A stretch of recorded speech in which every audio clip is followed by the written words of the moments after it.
आफ्नै जीवनभित्र लुकेर बसेको आत्मबल, ऊर्जा, प्रतिभा, सम्पन्नता, प्रेम, शान्ति र आनन्दलाई चिनेर प्रकट गर्न नयाँ यात्रा प्रारम्भ गरौँ।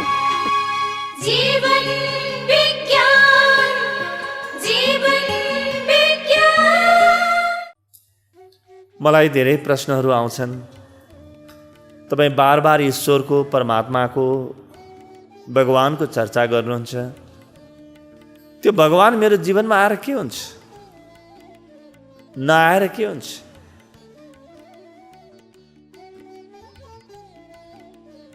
ईश्वर के हो, भगवान के हो, परमात्मा के हो, यो हामीले ठिकसँग बुझेनौँ भने यो प्रकारका प्रश्न आइरहन्छ। हामी के भन्ठान्छौँ भने अहिले मसँग यति सम्पत्ति छ, मसँग 5 वटा विभिन्न प्रकारको सम्पत्ति थियो, ईश्वर पनि जीवनमा आयो, 6औँ सम्पत्ति पनि आयो, बस। यसरी हामीले ईश्वरलाई एउटा अर्को सामग्री बनाएका छौँ। हामीले पाउनुपर्ने कुराको, जीवनमा आर्जन गर्नुपर्ने कुराको सूचीमा ईश्वर एउटा अर्को सूचीमा तलपट्टि आयो।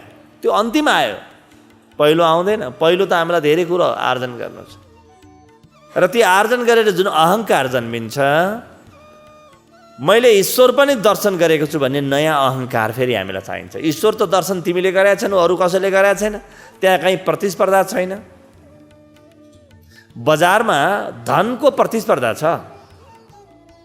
मान मर्यादा इज्जत, कस्तो लुगा, कस्तो गाडी, यसको प्रतिस्पर्धा छ। तर ईश्वरको प्रतिस्पर्धा त छैन। म एक्लै हुन्छु भन्ने छ। मैले ईश्वर पनि साक्षात्कार गरेँ, आजसम्म त धेरै कुरा कमाइसकेको थियो, एउटा ईश्वर पनि कमाएँ भने अब मलाई कसले भेट्ला त? यस्ता प्रकारका सोच हाम्रो मनमा छ। त्यस कारणले हामी के सोच्छौँ भने ईश्वर साक्षात्कार गरे भने मेरो जीवनमा के आउँछ? हामी लाभ र हानि बाहेक अरू सोच्दैनौँ। लाभ र हानि बाहेक अरू कुनै शब्दावली हाम्रो मनमा छैन। अलिक गहिरोसँग बुझौँ कि ईश्वर के हो, ईश्वर मेरो जीवनमा आयो भने के आउँछ? 3-4 आयामबाट यसलाई हेऱ्यौँ भने स्पष्ट हुन्छ। पहिलो कुरा, ईश्वर जीवनको पूर्णता हो। म आफूभित्र जति पनि अभावहरू अनुभव गर्दैछु, ईश्वर साक्षात्कारसँगै मेरो मनमा भएका कुनै पनि अभाव शेष रहने छैनन्। यी अभाव विभिन्न प्रकारका हुन सक्छन्। मेरो शरीर रोगी छ भन्ने गुनासो हुन सक्छ, मलाई यस्तो पुगेको छैन भन्ने गुनासो हुन सक्छ, फलानुको यस्तो भयो मलाई यस्तो भएको छैन भन्ने गुनासो हुन सक्छ। मनभित्र एउटा गहन अतृप्ति, अशान्ति हुन सक्छ, मन चञ्चल हुन सक्छ। जुनसुकै कारणले पनि मभित्र अभाव छ, त्यो अभाव के हो? अपूर्णता हो। हरेक प्रकारका अभाव अपूर्णता हुन्। सबैभन्दा पहिलो घटना तत्काल के हुन्छ? जुन घडी मेरो जीवनमा ईश्वर साक्षात्कार हुन्छ, त्यसै घडी मैले भित्रबाट पूर्णताको अनुभव गर्न थाल्छु। अब मलाई कहीँ कम भएको अनुभवै हुँदैन। मैले केही नयाँ काम गरेँ भने पनि, जस्तो साधारणतया अर्को प्रश्न सोधिन्छ, ईश्वर साक्षात्कार गरेपछि त केही गर्नै पर्दैन होला नि, सबै कुरा ईश्वरले गरिदिन्छ होला? त्यस्तो हुनुपर्ने हो नि? हाम्रो पुरानो बुद्धिले त्यस्तै भन्छ। अहिले पनि ईश्वरले नै गरेको छ, मैले गरेको केही पनि छैन, व्यक्तिले गरेको केही पनि छैन। अहिले हामीलाई थाहा छैन। ईश्वर साक्षात्कारसँगै थाहा हुन्छ कि जे गर्ने त्यही कर्ताले गरिरहेको छ, म त अकर्ता मात्र हुँ।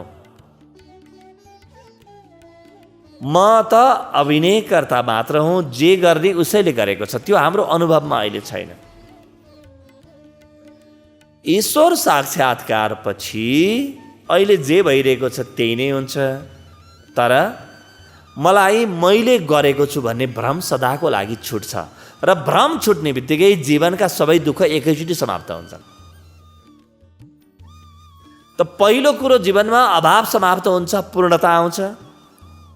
भित्रबाटमा एक भएको अनुभव गर्न थाल्छ। हामी हेर्नुहोस् त, भगवानलाई चढाउँदाखेरि सिङ्गो फल चढाउँछौँ नि। फल त सिङ्गो चढाउनुपर्छ भन्छौँ। किन सिङ्गो फल चढाउने भनेको? फलमा कहीँ दाग लागेको छ भने त्यो त अलिकति अधुरो भयो नि त। अधुरो कुरो ईश्वरलाई नचढाउनु रे।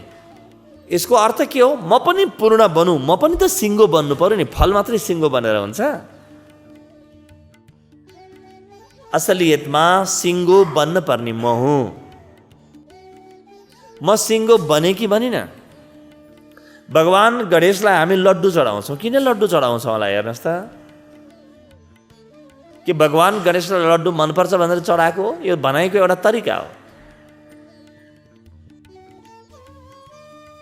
लड्डु हामी किन चढाउँछौँ भने पहिले लड्डु बन्नुभन्दा अगाडि ती विभिन्न मिष्टान्नका सामग्रीहरू छरिएका हुन्छन्। एक डल्लो बनाएको, डल्लो बनाऊ, एक बन, अनि बल्ल चढ्छ भनेको। एक बन। अङ्ग्रेजीमा जुनलाई इन्टिग्रेसन भनिन्छ, इन्टिग्रेटेड पर्सनालिटी, एकत्रित व्यक्तित्व। ईश्वर साक्षात्कारसँगै मेरो व्यक्तित्वमा पूर्णता आउँछ। मेरो व्यक्तित्व भित्रबाट अखण्ड बन्छ। खण्ड खण्ड रहँदैनन् त्यहाँ। एउटा मन दुखी छ, एउटा मन खुसी छ, यस्तो हुँदैन। एउटा मन यहीँ बसेको छ, एउटा मन घुम्न गएको छ, यस्तो पनि हुँदैन। मन एक ठाउँमा आउँछ। अभावहरू पूर्णतामा परिणत हुन्छन्, आफै केही गर्नु पर्दैन।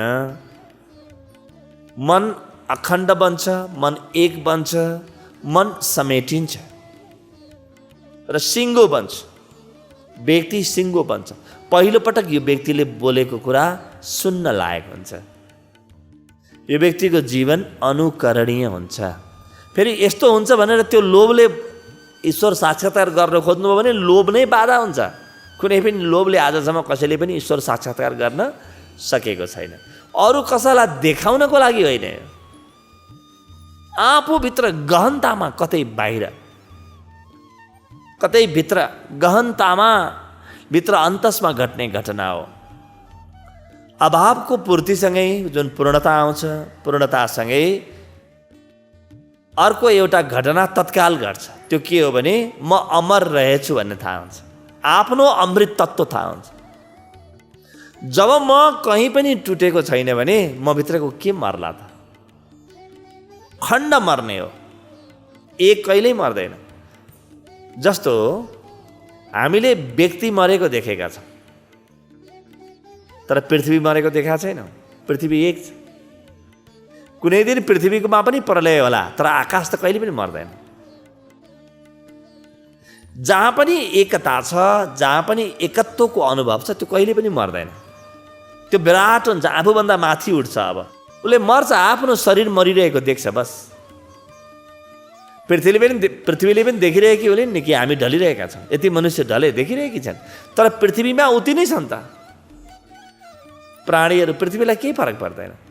त्यस्तै गरी जुन घडी म आफ्नो पूर्णतामा उपलब्ध हुन्छु, जुनलाई ईश्वर साक्षात्कार भनिन्छ, त्यस दिन म एक हुने भावनाले मेरो मृत्यु हुँदैन भन्ने म थाहा पाउँछु। शरीर मर्छ, म मर्दिनँ। म शरीरभन्दा पृथक तत्त्व रहेछु भन्ने मलाई थाहा हुन्छ। यसको लागि कसैले मलाई बाहिरबाट पाठ पढाउनु पर्दैन, कसैले सिकाउनु पर्दैन। अचानक म भित्र यो ज्ञान एकै पटक जन्मिन्छ। एकै पटक भन्दा पनि समय लाग्छ, त्यति छिटो मैले बुझ्दछु। यो त कस्तो हो भने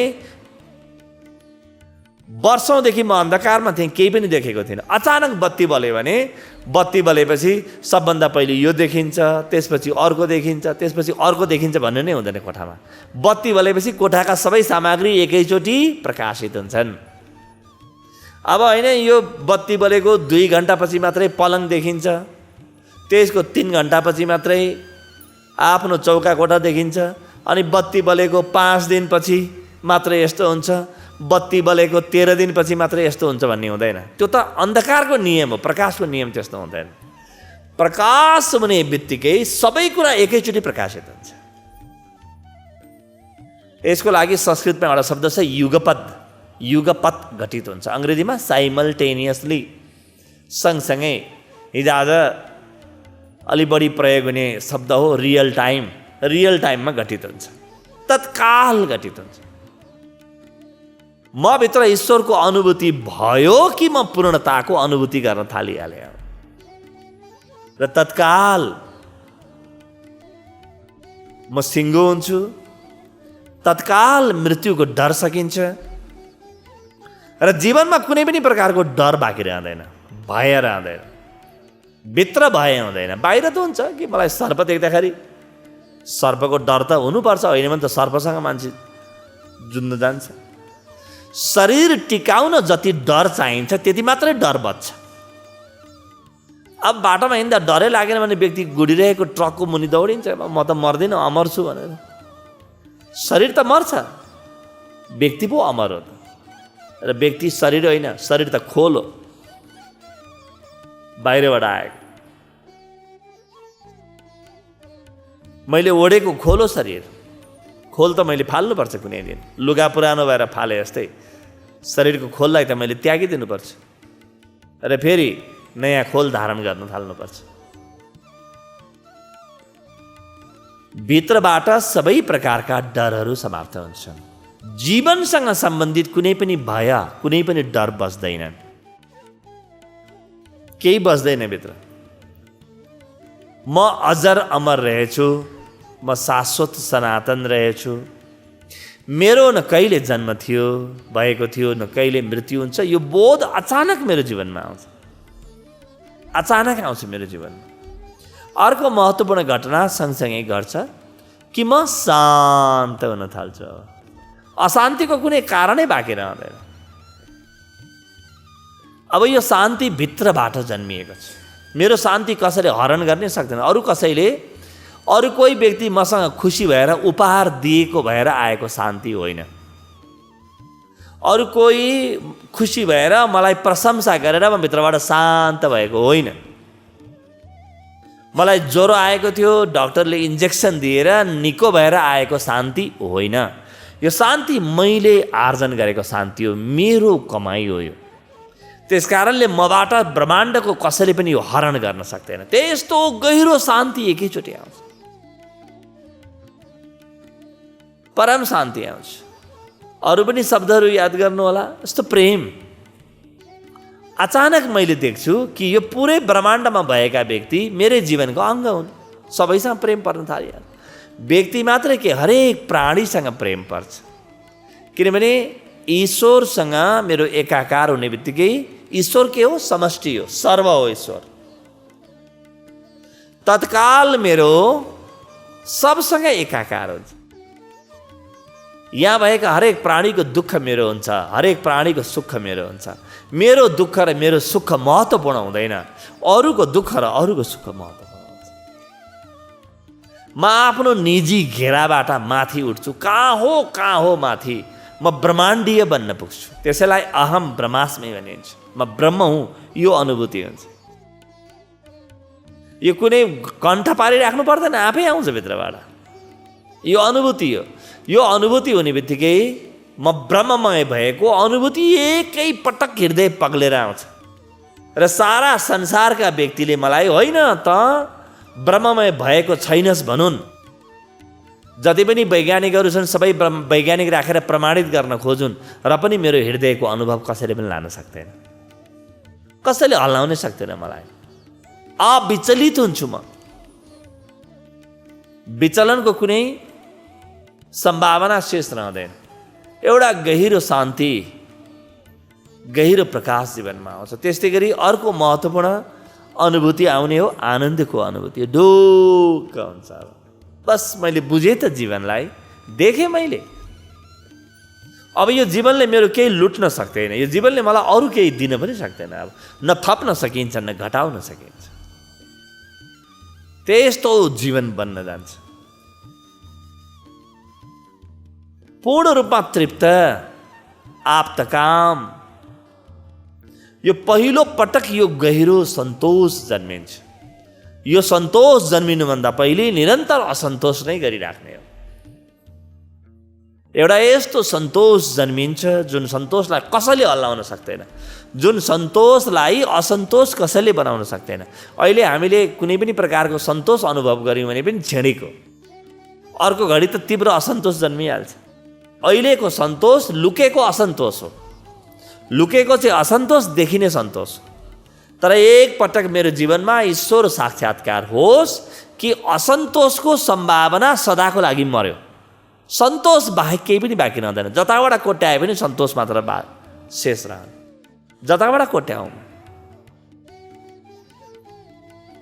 यस्ता गहन अनुभूतिहरू, जुनसुकै अनुभूति तपाईँले कल्पना गर्न सक्नुहुन्छ, ती अनुभूतिको शिखरमा अनुभूति हुन्छ। प्रेमको गहिराईमा यस्तो प्रेम जहाँ सबै प्रति म खुला हुन्छ, यस्तो प्रेम जहाँ मेरो हृदयमा सारा ब्रह्माण्ड अटाउँछ। कोही पनि यहाँबाट अलग हुँदैन। त्यस्तो प्रेम, त्यस्तो आनन्द, त्यस्तो शान्ति, त्यस्तो अभय, त्यस्तो पूर्णता, त्यस्तो अमृतत्व, त्यस्तो सिङ्गोपन जीवनका हरेक इच्छाहरूको अन्तिम रूप हो ईश्वर साक्षात्कार। त्यसपछि कुनै पनि इच्छा शेष रहँदैन। बस त्यही एउटा भएपछि व्यक्तिले अरू केही पनि खोज्दैन।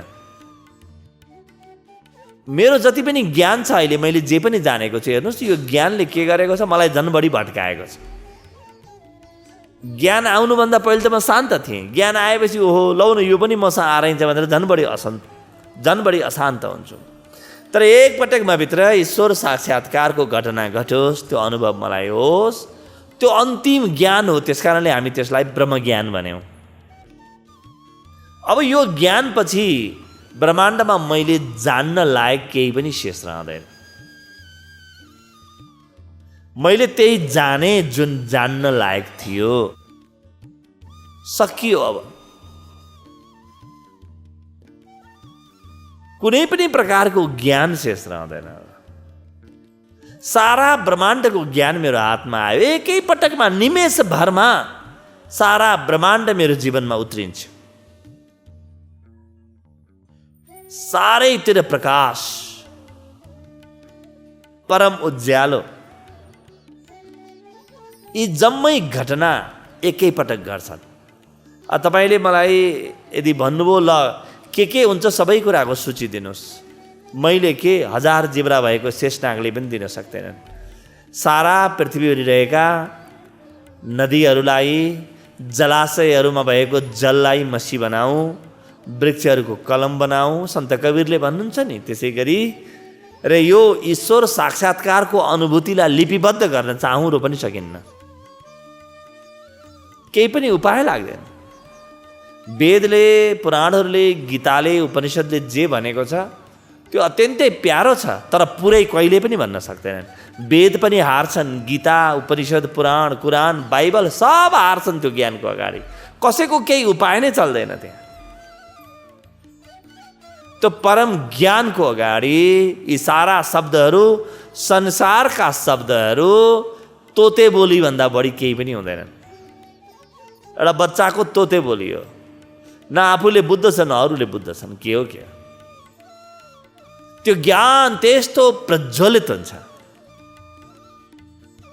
फेरि निमेष भरमा घटित हुन्छ। बस भयो कि भयो, मेरो हृदयको अङ्ग बन्छ, मेरो प्राणको अङ्ग बन्छ त्यो। अब यो कुरालाई ध्यानमा राखेर भन्नुहोस् कि ईश्वर साक्षात्कार भनेको के रहेछ। हेर्नुहोस् आफूभित्र।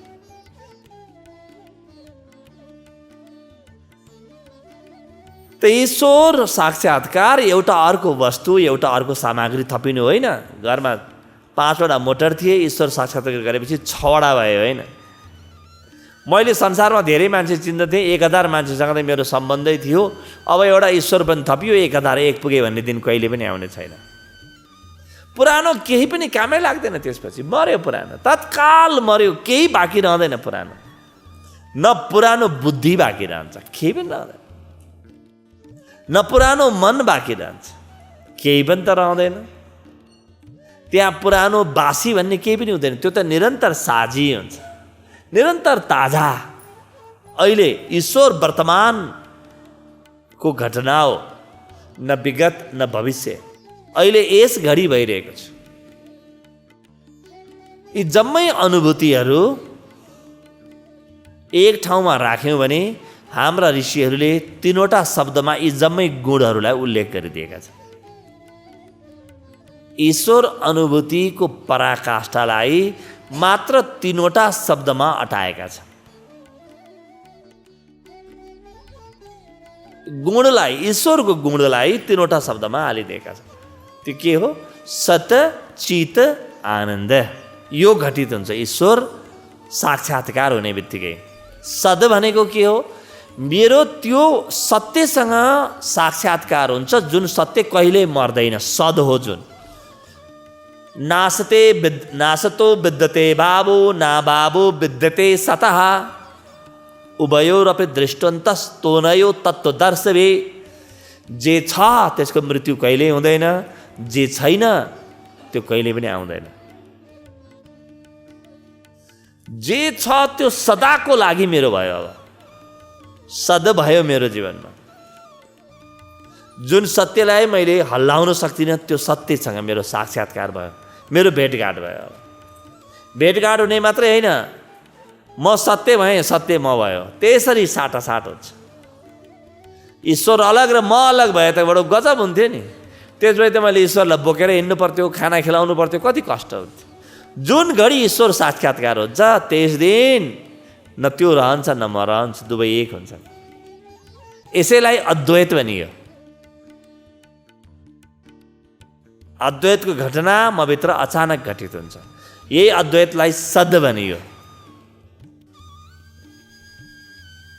अर्को गुण हो चित वा चिद।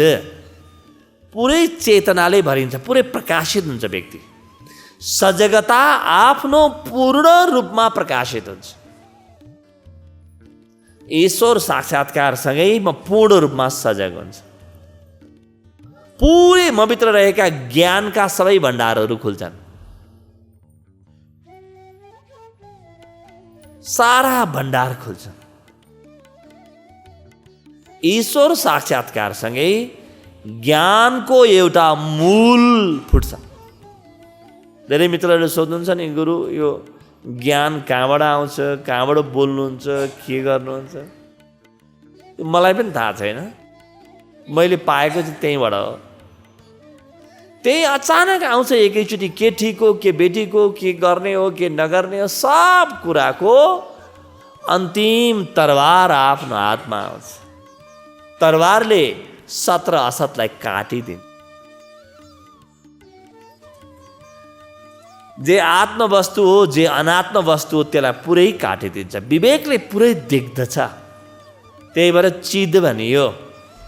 दोस्रो, पहिलो आनन्द, पहिलो सद, दोस्रो चिद, तेस्रो हो आनन्द। आनन्द र सुखमा एउटै फरक छ। सुखमा दुःखको सम्भावना शेष रहन्छ। हामीले जानेका जम्मै सुखहरूमा दुःख लुकेको थियो, नदेखेको मात्रै हो।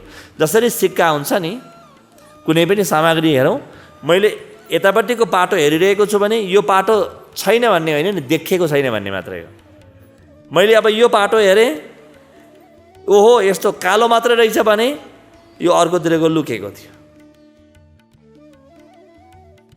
यसै गरी दुःख जीवनमा छ भने लुकेको पाटो सुख थियो, सुख जीवनमा थियो भने लुकेको पाटो दुःख थियो। त्यसकारणले दुःख सुख दुःख दुःख सुख कुमालेको चक्र जस्तै हामीले अनुभव गरिराखेका थियौँ। घरि एउटा देखिन्छ अर्को लुक्छ, घरि एउटा अर्को देखिन्छ एउटा लुक्छ। दिन र रात जस्तै भएको थियो। दिन आउँदा त कहिले रात पर्दैन जस्तो हुन्छ होला नि, जताततै प्रकाशित छ। यस्तो उज्यालो कसले लैजान सक्ला र जस्तो लाग्छ। यस्तो उज्यालो कसरी लैजाने यो? तर फेरि सन्ध्या हुँदै हुँदै रात्रि पनि त आउँछ। अनि रात्रि होस् त, ब्रह्माण्डमा कसैको उपाय छैन यो रात्रिलाई चिर्ने। यस्तो अन्धकार यो कसले चिर्न सक्ने भन्ने लाग्छ। तर फेरि बिस्तारै रात्रि दिनमा परिणत हुन्छ, दिन रात्रिमा परिणत हुन्छ। आज हामीले जानेको सुख यस्तै थियो। सुखभित्र दुःख थियो, दुःखभित्र सुख थियो। तर आनन्द एउटा फरक अनुभव हो। आनन्द त्यस्तो सुख हो जहाँ दुःख लुकेको छैन, जहाँ मात्र सुख छ, जहाँ दुःखको कुनै सम्भावना शेष रहँदैन, लुकेको पनि छैन, अव्यक्त पनि छैन।